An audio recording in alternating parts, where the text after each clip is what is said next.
Hi, this is Grace with WTI. Are you looking for to-go bowls for your pup? You have to try these from SLSON.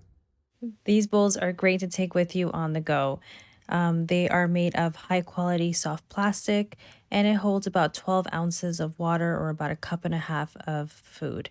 It comes with a carabiner that you can secure on a belt or bag.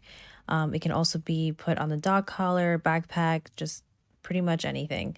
These bowls come in a set of two, with the colors of fairy pink and sprout green. They also have a very cute doggy design in the middle of the bowl, and they're also collapsible. So when opened up, they are about 5 by 2 by 3.5 inches. However, when closed, they're only about a half inch thick. So they don't take up that much space. So these bowls are great. They're light and easy to take with you, and your pup is gonna love these. And that's just my point of view.